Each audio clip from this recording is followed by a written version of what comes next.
Cioè, fa parte delle cose giuste da fare. In realtà la nostra mente ha bisogno sempre di essere sollecitata quando riesce a farlo in modo positivo e ti mette in prova, insomma, no? Questo ti sollecita a fare delle riflessioni che altrimenti non avresti fatto. Sono stata coinvolta perché ho sentito l'atmosfera tranquilla, pacifica, accogliente, non giudicante da parte di tutti, e questo mi ha dato la possibilità di esprimermi con estrema tranquillità, ecco, e questo è stato molto bello, molto.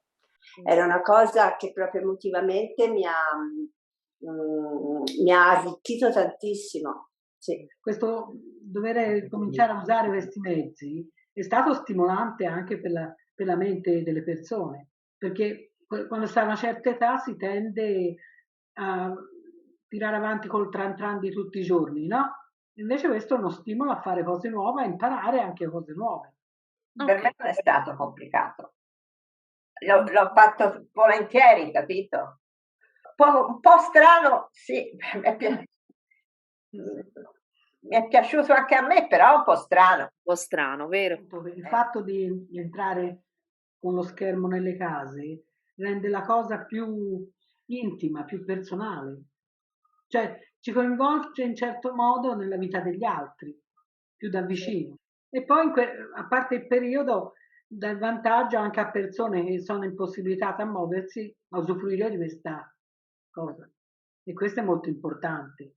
Se non ci fosse questa possibilità, uno è completamente isolato, lasciato a se stesso.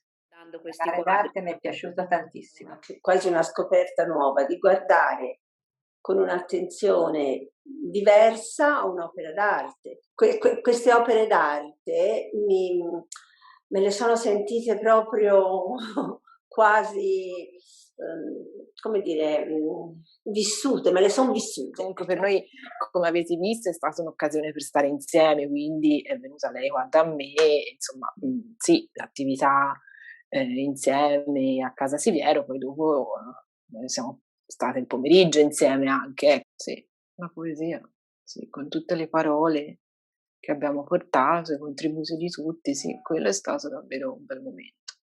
Il più bello forse, sì. Perché finora ha potuto partecipare solo chi ha avuto la possibilità di avere queste piattaforme, mettere in condizioni tutti di riuscire a partecipare. Certo. Sono tante le cose di cui abbiamo bisogno, ma la mia preoccupazione più importante non è stata quella di portarlo da geriatra. La mia preoccupazione più importante è stata pensare come rallentare la malattia, cioè la decadenza a livello intellettuale, intellettivo, come lo vuoi chiamare, no? Per me è un impegno, è una cosa piacevole. Però nella mia solitudine che ho qui in casa, mi state aiutando tanto. Io ho trovato un grande aiuto, tanto, tanto, tanto. A affrontare la malattia, affrontare la giornata, affrontare tutto.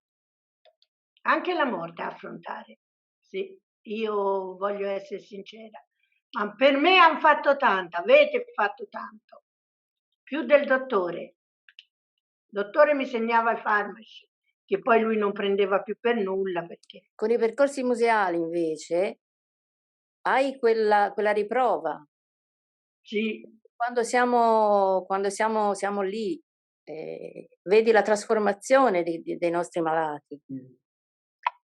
E aiutati anche appunto da voi operatori che nel modo in cui vi connettete, nel modo in cui fate le domande, nel modo in cui riportate la spiegazione delle loro espressioni, mi ha permesso di riuscire a ricomunicare con la mia mamma anche quando ero a casa, e quindi direi che mi è cambiata la vita. Quindi cioè io i percorsi museali non li metterei in fondo alla lista delle scelte che si possono fare, ma la metterei proprio in cima. Cioè quello che tu ricavi da un'attività museale te la riporti nel quotidiano dalla mattina alla sera e dalla sera alla mattina. Mia cara, questo un po' tutto nella nostra esistenza non è che sia faticoso, poco faticoso. Cioè, Ok. c'è una differenza di fatica o non fatica, però la fatica poi premia.